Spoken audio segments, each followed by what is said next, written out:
Hi, my name is Daniel Warren Hill of Alchemical Records, and I'm very excited to be joined here tonight with Trevor, Jen, and Diego of San Diego, California-based emo trio Fieldrush. We are going to be diving into the trio's debut EP, Fundamentals, which was released on August 29th. Quoting contributing writer Cynthia Gross in her recent article, the timing could not be more fitting. Influenced by Aussie power pop, Midwest emo, and 90s shoegaze, the four-song collection offers a fresh sound within the progressive genre, grounded by introspective songwriting, a carefree attitude, and a dose of summer nostalgia that marches in lockstep with the approaching change of seasons. The band cites an eclectic mix of artists as influences, including Sprainerd, Jeff Rosenstock, Green Day, Foo Fighters, Anxious, and Bully. Please put your questions in the chat for Trevor, Jen, and Diego, and I'll ask them throughout the live stream. And with that, welcome. Thank you, guys. Thank you so much. Let's see. Hello. Thanks for having us. We'll have to find the best way to be able to showcase everybody that's here on tonight's call. Who does the most talking in Fieldrush? Well, we all talk Diego. pretty evenly, to be honest. Diego, or you? I feel like, I guess for this call, we can choose me to represent the group for now. We'll definitely all do our share the talking. screen time. For sure. Well, why don't you start us off, that Diego? Would you tell us just a little bit more about yourself? About myself personally?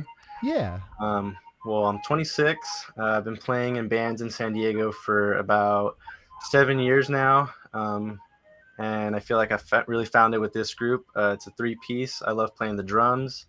The music's like loud, fun, and exciting. And yeah, I feel like with these guys, we can just like always keep writing something new, and we're always keeping it fresh. Awesome. Jen, how about you? Tell us a little bit about yourself. Oh, yeah. So I'm 29. Grew up in Hawaii. Didn't really play that style of music out there, so I decided to move down here into San Diego. Went to San Diego State, and then kind of within that, started playing in bands. Been playing for about 8-9 years or so. I'm in numerous bands, and once I stumbled to, once we started Fieldrush around like pandemic, yeah, we kind of just clicked. We've always like played shows with others bands, so we're like a super group of San Diego bands. So yeah, really stoked on how everything has just fallen in line like perfectly together. And yeah, these guys are super to work with, and like Diego's, where we kind of just like put our own in write whatever riffs we have, just put it together. It all works out pretty nicely. So That's awesome. Thank you so much, Jen. no Trevor, last but not least. Yeah, name's Trevor. I'm 28. Been in the San Diego music scene for a little while now. Been playing music a long time. But yeah, I mean, these days I'm mostly just playing with Fieldrush, grinding at work so I can make money at work to put into the band. And I also do like music video stuff and, producing. Like I did mix this last, or Fundamentals, the EP that we put out. So I'm still working on that stuff now, working on plenty of mixes on the daily and stuff. Was sending a new mix to the boys last night. So just kind of been doing that. That's my life. Has this been an entirely self-produced EP, or have you like brought other folks in to kind of work with you? I mean, we brought in Scott Goodrich to master it. But as far as like mixing went, that was like me and sending it to them, Jen and Diego, and getting feedback.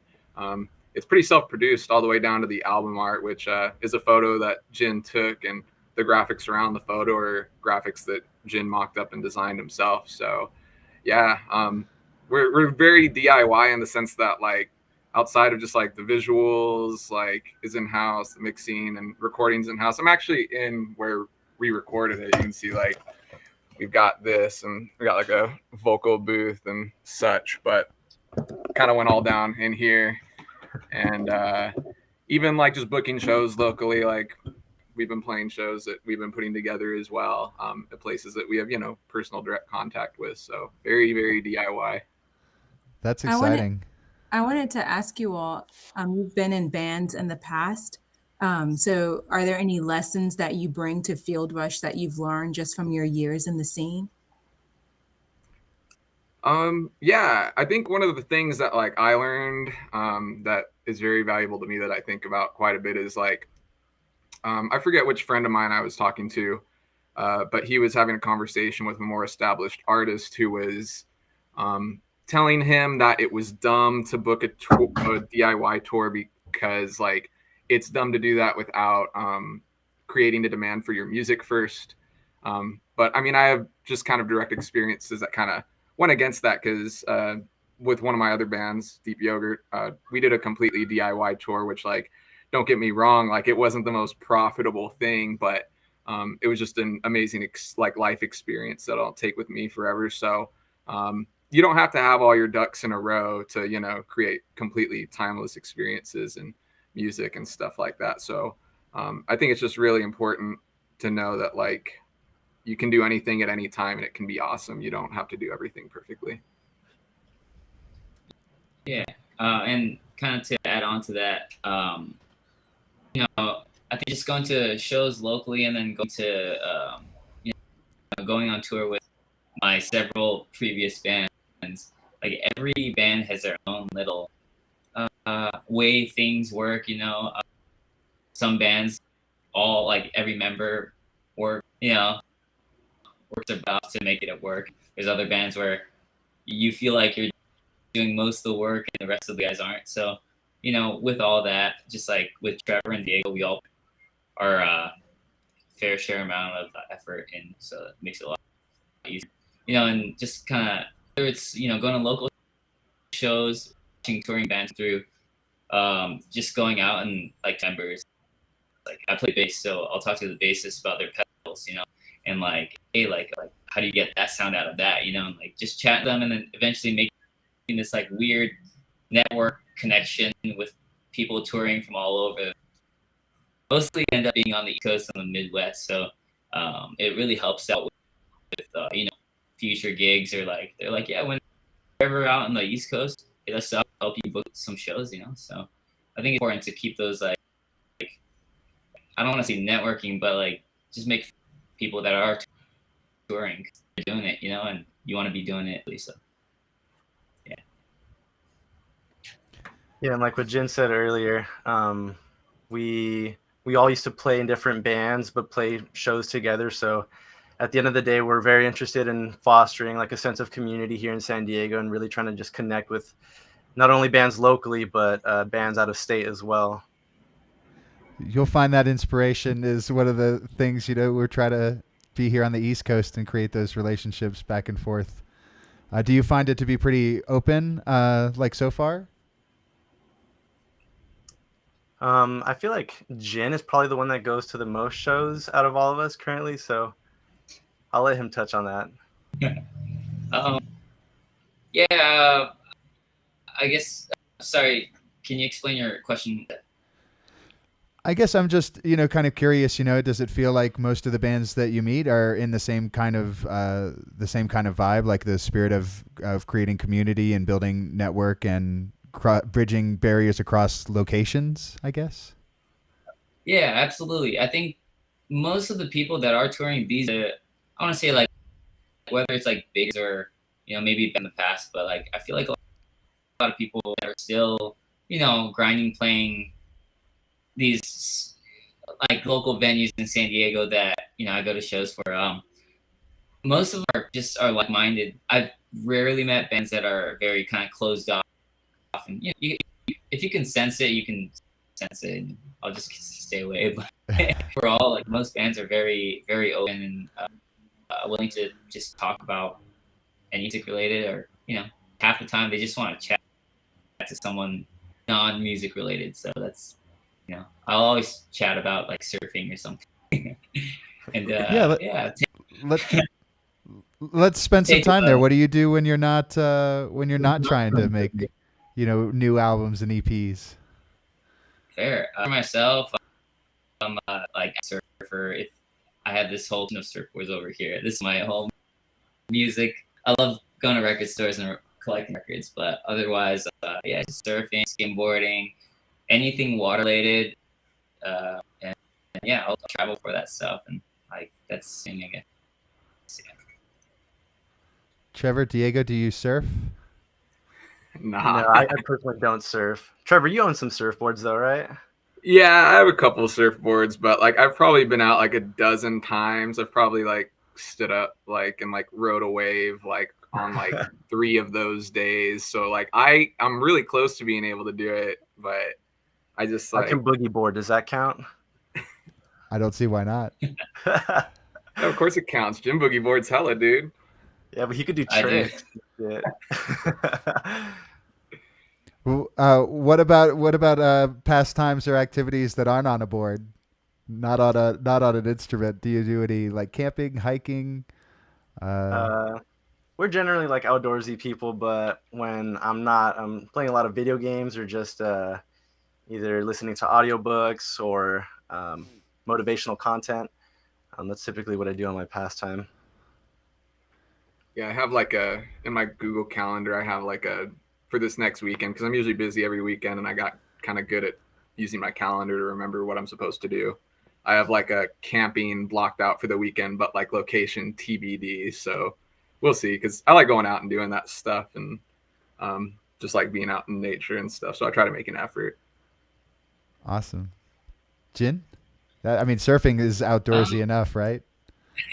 I guess one tour we passed was with Trevor band, and I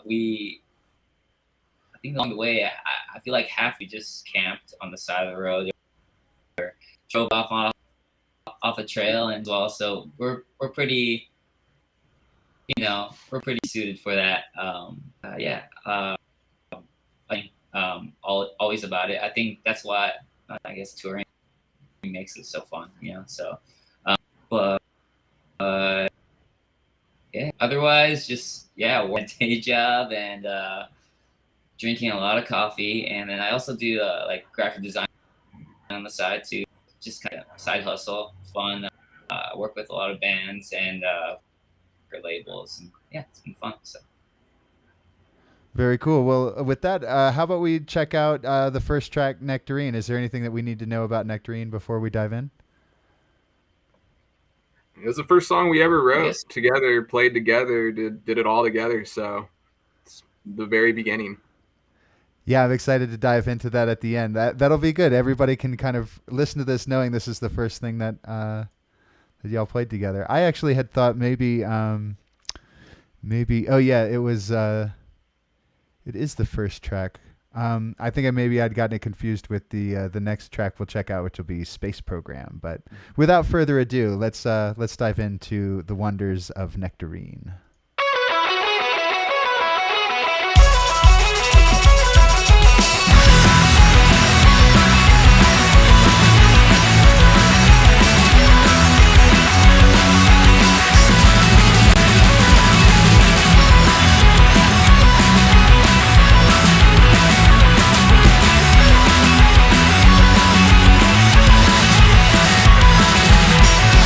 What's a platform? I don't recall.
All right.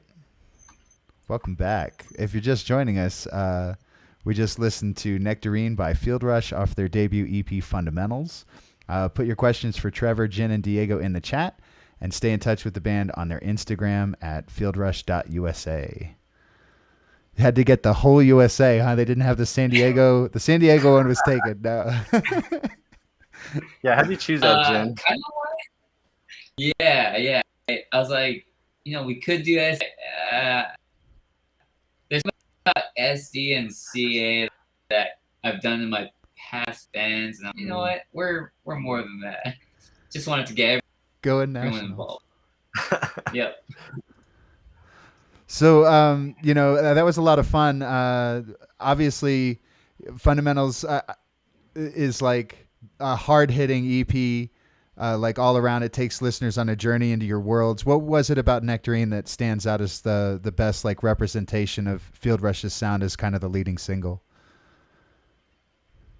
Well, I think kind of to start off, like the riff was, this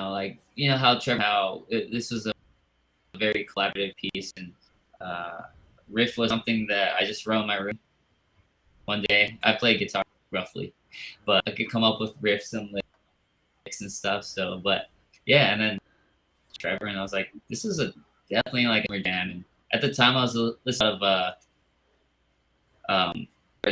Girl in Red. I was listening to her, like her lyricism's incredible, and I was like, it's kind of like Red meets like Modern type feel to it. So I was like, I'll put it together, to kind of create the lyrics as what it became. But and then at least in my perspective, the long jam in the middle kind of got inspiration off maybe like 7-Day Real Estate or Hum.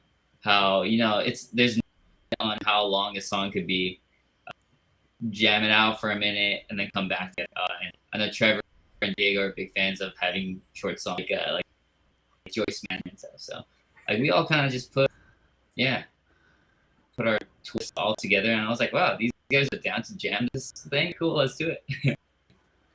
Yeah, from the ground up, that song was just extremely collaborative. Like Jin mentioned, he like pitched us the riff initially, but Trevor's playing guitar on the song, so he had to learn it and then throw in his own nuances in it. And then we were always just changing that song every practice. It was just a different structure or a different idea. But the fact that the song kind of just takes you through a journey where no part really is the same except the verses, which kind of repeat, but everything else is like a unique section. So that song just felt really it was just inspiring. Once we were able to produce that, we're like, oh wow, we can write anything and we can take it in any which direction, but we know that we're gonna be able to throw our twist on it, and it's gonna sound fun to us. So I understand, and Trevor, you touched on this earlier, that there was 200 mixes that you went through to go through to dial in your sound. Yeah, just like because I like every time I do a new bounce on a song, I just put like a number next to it so I kind of know where I'm at. And so when I added up all the fundamentals, I think it was like 225 or something like that. And that's just like there's so many different sound systems you can listen to something on, and they all sound different. So like I'll listen to a mix on my computer speakers and maybe on these mixing monitors that I have here in the garage, but also like listen to it in my car and on my phone, and like it has to sound good on everything. So between us just like listening to them on all these different devices, and then just like having style changes, and just like waking up the next day and being like, nah, I don't want that to be the tone. Like I'm doing something else. Like, because we all like agreed on these songs too. Like, if one of us says like there's too much of this or that, or it sounds a little harsh here, a little too loud here, like I'll make the change. Like I don't have any problem just doing it again, and we all just eventually finally reach a point where all three of us are like, yeah, this is good. So that takes quite a bit of tries to do to get three people to be like, yeah, this is where it should be. We don't have anything else. Like this is what we want. Yeah, I got to the point where. Oh, sorry, Cynthia. Go ahead. No, go ahead. Go ahead. we got to the point where we were like over mixing, I think, where we were almost losing at one point like the tone or the style that we were going for. So we had to do a little bit of backtracking as well. So as helpful as it is to go through too many mixes, it's also can be like detrimental. But I think we nailed it with this. I think my question, Diego, you touched on it because I was going to say with creative work, you can edit forever, it feels like. So I was going to ask, when did you all know that it was ready after all of the mixes? You touched on it some. Does anyone have anything else to add? I think Feel it like just a got to the black point out. where no one just had any comments where we were like, all right, it's done. Because we always, I mean, we each have our specific preferences, whether like I want the cymbals to be a little louder, but the kick drum is like, not loud enough or whatever. I feel like we we're just open enough to each other's opinions, and especially Trevor being the one who mixed everything, he was very receptive and just willing to just take any feedback and criticism and suggestions as well. So I think, at least to me, once it sounds really good in the car, when I can turn it up all the way to the max and I feel everything and I can hear everyone's vocals, punching through, that's when, to me, I know it's right. Yeah, and I feel like as a three-piece too, I'll be honest, there's not very many three pieces in this genre currently, at least from what I've seen. So being able to bring that full sound and everything, and have those, when you're just playing the high leads and like the bass needs to have that like as well. Like we make it work out. All the stuff you hear in the recordings, we try to mimic doing that live as well. So yeah. Is this kind of production process something you see continuing for future music? We talk about that, like, because there's like another, like, we demo tracks, but then I feel like our demos kind of like, I'll just mess with the demo and I'll make it sound better and better just while we're still in the writing process. So like for the next track that we're going to be releasing in December called Motorcycle, originally we were talking about like having that mixed by somebody else, like Ian Farmer, which, we still might, but like the demo mix that I've put together is already pretty good and we like it a lot. So now we're like, well, maybe we'll just do this mix ourselves too. And also to go back and just like elaborate a little more on that question that you posed, Cynthia, about like when was the moment we kind of knew. There were kind of like two moments, because there was the one where we finally agreed on a mix, but also when we sent it in for mastering to Scott Goodrich, which is an awesome dude.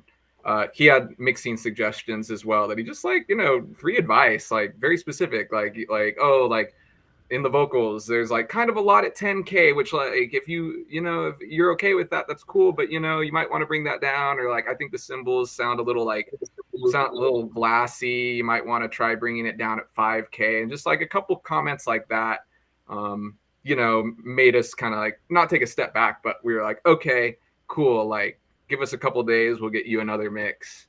And the differences, while the tweaks were small, they made a big difference. And so it was cool to just like get better and learn more, and like have somebody like as cool as Scott to be able to just give us that advice just out of the goodness of his heart, so that like it sounded good for us, So that was another like very reaffirming feeling, like, yes, this is done. So I'd love to dive into the next track. I think it's very different. So I think it'll help give more context just for people out there checking it out to maybe be excited to check out the other three tracks on the EP, just for the different kinds of vibes. You had said that Nectarine was your very first song recorded together, and you said this track has the most important message of any of the tracks on the EP. Can you talk a little bit about that? Yeah. I wrote the lyrics to this one mostly. Jen also contributed to the lyrics as well, towards the end of the song, but it's just, I wouldn't want to say it's like necessarily like just a song about like mental health, because like there's an obvious like theme of like extreme self-harm and stuff, and just like kind of navigating that. But it also just kind of like is about when we're in careless headspaces as well, and aren't so careful doing things that could hurt us because we don't love ourselves, or pretty much that. So that's a theme, and just like checking up on homies and seeing what's good, because I don't know, some of us have had those experiences with friends that like try to end their lives, and like that shit sucks, like, and and sometimes it ends and sometimes it doesn't. Like, it's gone both ways. So like, what do you do after that when you're actually like given the opportunity to still be with those people on this earth? Powerful. Diego, Jin, any comment? No, I think Yeah, Trevor he summed said it it. up. Yeah. Awesome. Well, with that, let's dive into the track. Let's check out Space Program.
Whoop.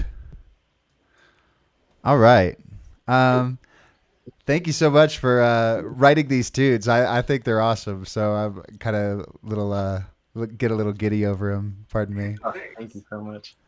One of the things that I'm always like excited to explore as a local independent artist from Washington D.C. is I know how much local music influences the stuff that I do. Are there artists in San Diego, that you're listening to right now that are kind of influencing some of your vibes? I know a lot of your previous bands also probably influence a lot of your current work together too.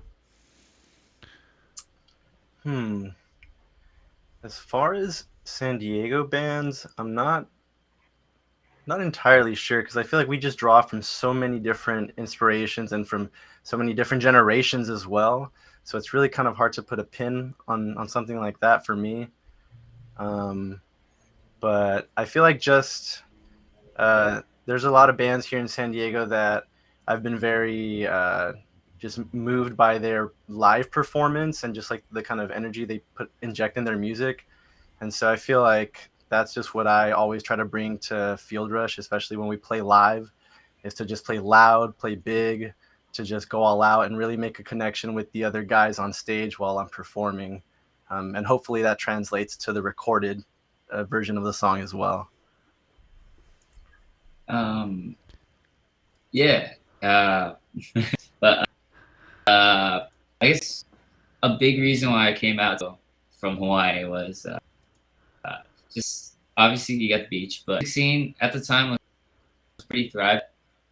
You know, there's with it all comes in waves, but I've had inspiration from bands like Cut You Up, Unwritten Law, Drive Like Jehu, and Rocket from the Crypt, name a few. And then there's a few new local bands that have been kind of crushing it right now. Come, within the emo shoegaze scene, bands Glean and In 13, to name a few. Whether been around for a while, but they're still pushing along. And yeah, there's been a lot of people in the local scene that play. So I think a big part I've noticed the local scene is everyone's kind of in other bands, but they're still trying to do it, and I think that's what inspires me most to be like, okay, they're doing it, they're doing it, and they've seen the world. It's important to have people like that to push you to keep doing what Yeah, and like when you asked that question, I kind of thought of it in terms of like sound, and I feel like there's really not like a lot of bands that are kind of like, or like any at all really, that are like, making the same sounds we are.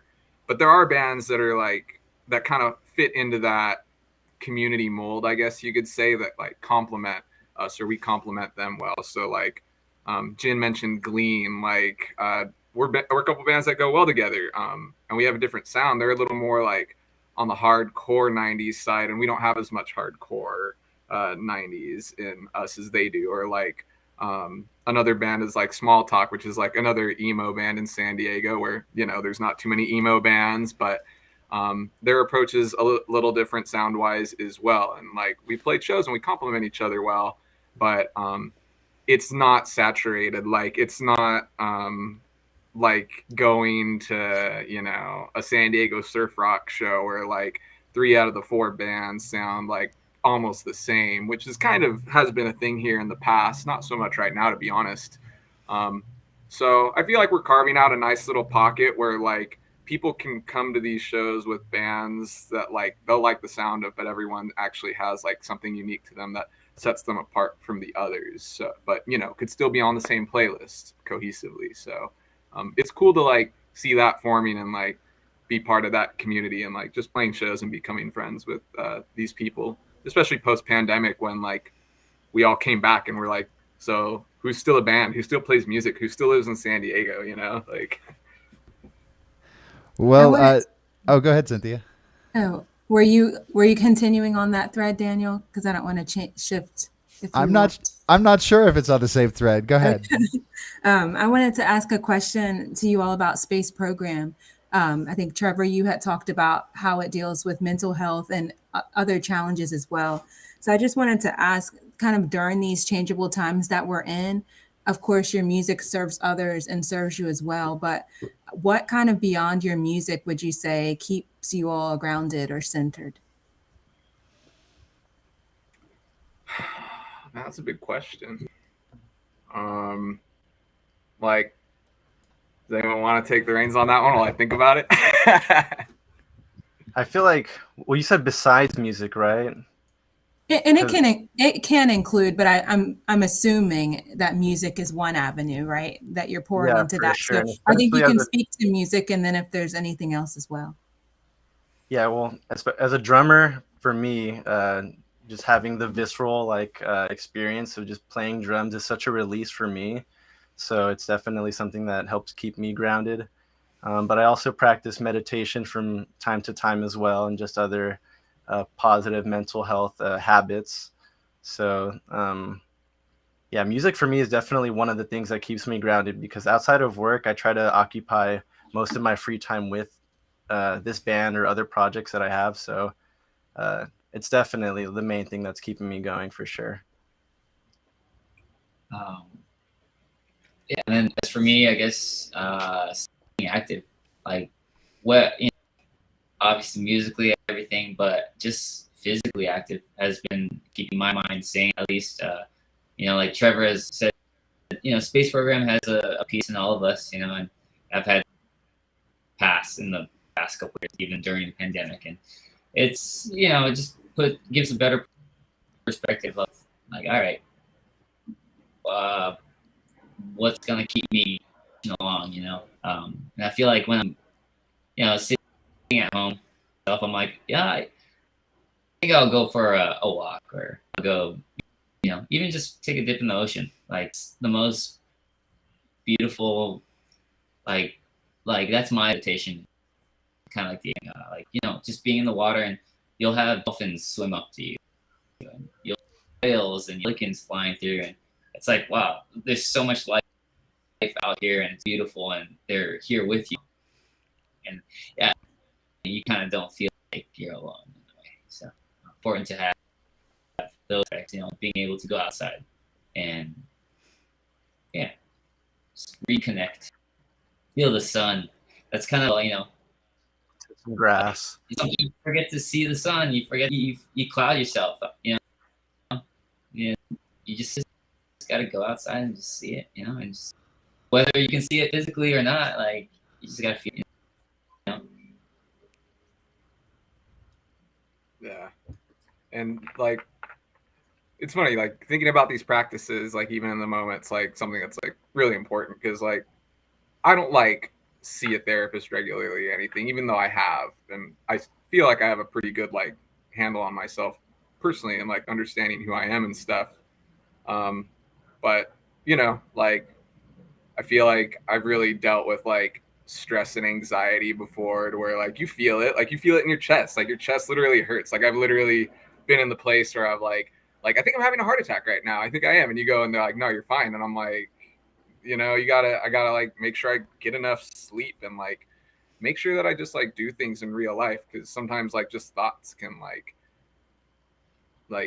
you know, cause physical pain to your body because you're stressed out. And so I try to, you know, take time off work as much as, you know, I can within reason. And it might sound a little generic, but I will say, like, after I go on a little camping trip, especially if I have, you know, like a little bit of a mystical experience of some sort, I do usually come back feeling a lot better. And at the end of the day, like, I'd say this band and just doing music is what keeps me grounded the most, because I've been doing music and recording and being in bands since like 2015 or so, at least like in San Diego. And it's like what makes me feel good, and I don't get bored of it. And when I'm not doing it, if I'm like gone on a trip for a couple weeks with like out an instrument and I can't play guitar, like it just like I literally will just like every day I'll be like, I wish I had my guitar. I wish I had my guitar, because I play every single day. So you know, just a combination of all those things. But yeah, it's tough to manage nowadays, like working full time, doing this, like just, you know, doing all the little things like that, you know, I don't have time for. I'm always using my phone. My weekends are always like pretty much really busy. And so I just try to make sure that, you know, when I feel that chest pain come on, like gotta chill, gotta maybe do nothing for a day, or take care of the things that stress you out and then do nothing so your body gets the rest. But it's tough. I'm not gonna lie, it's tough.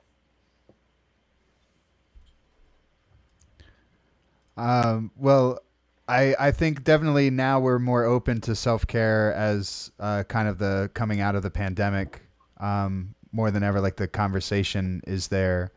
But I'm always not surprised as a musician, like talking to other musicians. It always feels like music saved my life. Like I'm sure that all three of you probably have a similar shared story in some capacity. Totally. Well, you had talked a little bit about San Diego-based some of the San Diego based bands. How do you feel like being in San Diego, like is kind of, like defining your sound now? I know that there's nobody else that's there, but like maybe comparison to like other parts of the country, or like when can we expect you here on the East Coast to bring us some fundamentals this way? Soon, hopefully. Dang. I don't know, Diego. You say something. You know about this. Whenever you guys invite us over to the East Coast, we'd love to bring some of the West Coast vibes over to y'all. Have any like potential tours been discussed as a result of like releasing the EP? Nothing quite set in stone. I know we want to first dabble with some West Coast tours, since that's where we're from and that's what's most accessible to us. Plus, Jin and Trevor have also, or actually all of us in previous projects have done small West Coast tours. But I recently went on tour and traveled through the East Coast, so made some connections, made some friends there. So hopefully sooner than later, we'll be able to get out to you guys. Cynthia, Mara, any other questions? I can't remember who, but you all mentioned that you have a single that's coming. I think you said Motorcycle. Anything that's different about Motorcycle that we can anticipate for when it releases? It's kind of funny. I feel like it's a song that we could have had on the EP. I see it kind of like a part 2 to College Area, both with like the lyrics and also with even the style of just like kind of like a driving lead line out of the guitar, with kind of like washed. Now I wouldn't call it washed out, but kind of wet reverby rhythm as well. So I think they're very similar. I think I've even talked about this with like Jin and Diego. I'm like, I think the people that really like College Area are gonna really like Motorcycle too. So it's just given a little more of that same flavor that tastes good, and something that maybe we wouldn't necessarily want to put on like a new album because it sounds a little more like the old stuff. Not that there's like any huge differences or anything, but it was a good track to like fit into the catalog at that time, or at this time rather. So if you liked College Area, you'll definitely like Motorcycle. Are there any other tracks? What are the other tracks that we've missed out on having a chance to talk about? Do you want to comment on those at all? Free Agent is the one that we haven't mentioned yet, right? Yeah, that's true. Yeah, Free Agent is the 4th track off of our EP. I think it's the one that hits the hardest. It's definitely more on the grungy side, more emo. It's a short song too, so it's really quick. And it's also one of those linear songs where we dabbled with not having any section that repeats. To me, it's my favorite song off the EP for sure. It's just hits so hard, and when we play it live, it's for sure one of the most hype songs that we get to rock out to. Totally. Anything else that our audience should know about? Well, we got a few more recordings now too, so we'll keep you guys excited and on your feet for sure. And I can promise the next few tracks are gonna get very excited. Or just to bring out a little band sound, a little more extra parts, like a little Sunny Day, hum influences. You'll be more from that. And yeah, we all enjoy singing on parts as well, so you'll hear more of that as well. So, but yeah, I think just fundamentals, all in all, kind of culminated, like proper first EP sound, and I think from then on it just grows from there, and yeah, very excited to tour, and away. We have friends on the East Coast. Like, hopefully we'll be out there early next year. I'll be sick. That's but I can't promise anything. Well, we hope. Jen will be out there this weekend at Riot Fest. Oh, well, that's Oh, not yeah, East maybe Coast, but Is that not East Coast? I don't know when people. Where's the cutoff? I don't know where the cutoff is. It's closer, right? It's closer to the east. Closer than us, for sure. Riot Fest this weekend, and gonna go check out a live session as well. So I'm really excited for that. Nice. Very cool. Well, Trevor, Jen, Diego, thank you so much for joining us on tonight's call. I hope that it gains you many new fans all over the world, and not just on the East Coast. Thanks. Thank you so much. Yeah, it was hella fun. Thanks, y'all. Thank you so much. you. You can stay in touch with Fieldrush at their Instagram at fieldrush.usa. Which one of you actually handles that now? We know one of you is probably more responsible for that than the other. We're actually Honestly, all all on of it, to us. be honest. Oh, Yeah. no. We're very I've been collaborative. called out.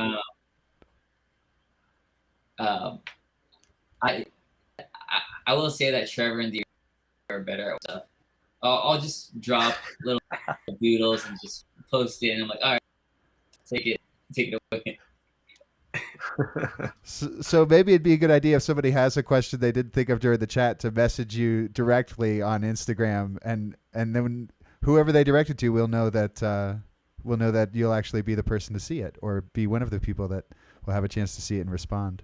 Oh, yeah, all three of us will definitely see it. So yeah, feel free to reach out to us on Instagram if you have any questions or want to reach out for a show. Definitely hit us up. We'd love to make some more connections.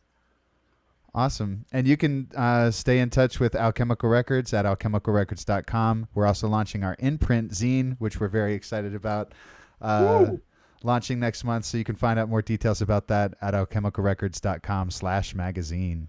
Thank you all so much. Heck yeah. Thank you guys. Take care. Thanks.